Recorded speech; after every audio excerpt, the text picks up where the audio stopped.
Video' upload দিব সময় পোৱা নাই গাইছ, বহুত কাম দোকানত, কামত ৰেষ্ট পোৱা নাই, সেইটো কাৰণে 2-3 দিন হ'ল ভিডিঅ' আপলোড দিব পৰা নাই। আজি খুলি দিলোঁ এখন নতুন এমটি, একেবাৰে ব্ৰেণ্ড নিউ গাড়ী, ডিলাৰৰ পৰা বাহিৰে বাহিৰে আমাৰ দোকানত সোমাই দিছে। আৰু তেখেতৰ গাড়ীখন আমি চকা টকা খুলি দিলোঁ, কমপ্লিট পিছৰ চকা খুলি আমি লাংটা কৰি দিলোঁ গাড়ীখন।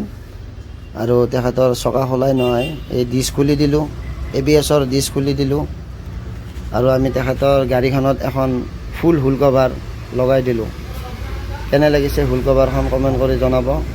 দেখিছে দাঁত চাত কেনেকুৱা কৰি আছে, হাতখন দেখিছে, এটা খোচা মাৰিলে দাঁত হৈ থাকিব জানো মুখত, দেখিছে। আৰু এই হুল কভাৰখন মানে কি গ্ৰাফিক্সত যদি কোনোবাই ভাল নাপায়, ওলোটাকৈ ফিটিং কৰিলে হ'ল। সেইটো ছাইডত ব্লেক কালাৰ থাকে আৰু এইটো হাৱা দিয়াৰ কাৰণে নজেল হয়, ফুটা, নহ'লে ফুটাটো নাথাকিলে বহুত দিগদাৰ হয়। কিছুমান হুল কভাৰৰ ফুটা নাথাকে। চকা টকা ফিটিং হৈ গ'ল, ধুনীয়াকৈ ফিটিং কৰি দিলোঁ আমি চকা। কেনেকুৱা লাগিছে চাওক আপোনালোকে, কেনেকুৱা লাগিছে। আমি ঘূৰাই কেনে চেক কৰি চাই আছোঁ।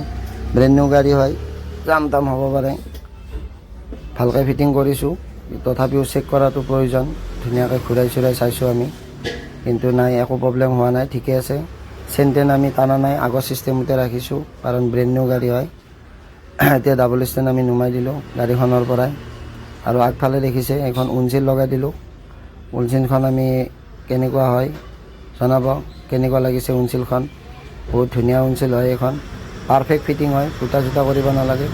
আগৰ চকাত আমি হাফ হুল কভাৰ লগাই দিলোঁ, কাৰণ তেখেতক আমি যদি ফুল হুল কভাৰ লগাই দিওঁ দুইটা চকাত গাড়ীখন কঁপিব পাৰে অলপ, সেইটো কাৰণে মানে কি আমি হাফ হুল কভাৰ লগাই দিলোঁ। এতিয়া ইয়াতো অলপ পাছ হ'ব। জাহাংগীৰে থিয় হৈ আছে, কাম চাম শেষ হৈ গ'ল। কলিয়াপা আজি নাই, কলিয়াপা ঘৰত গৈছে আৰু সি ফোন ৰিচিভ কৰা নাই, সেইটো কাৰণে জাহাংগীৰ আৰু মই কাম কৰিলোঁ। টেনশ্যন নাই, কলিয়াপা নাথাকিলেও জাহাংগীৰ সদায় থাকে মোৰ লগত। জাহাংগীৰক ফোন কৰিলে আহি যায় জাহাংগীৰ। আৰু গধূলি হৈ গ'ল, এইখন আহি গ'ল এখন নতুন এখন এমটি, এখন বেলেগ। ইয়াক আমি হেজাৰ লগাই দিলোঁ, হাফ হুল কভাৰ লগাই দিলোঁ আগৰ চকাত, পিছৰ চকাতো হাফ হুল কভাৰ লগাই দিলোঁ। আৰু পিছফালে চাব, পিছফালে তেখেতক আমি DRL ইণ্ডিকেটাৰ লগাই দিলোঁ। বডি ইণ্ডিকেটাৰ হয় এইটো DRL, বহুত পাৱাৰ হয়, ৰাবাৰ টাইপৰ। গাড়ীখন পৰিলেও এইটো বেয়া নহয়, ভাঙি যোৱাৰ সম্ভাৱনা নাথাকে। একেবাৰে ৰাবাৰ টাইপৰ হয় DRL, বহুত ধুনীয়া পোহৰ। এইখনো এখন নতুন এমটিয়ে হয়, তেখেতৰ বন্ধুৱে পঠাই দিছে।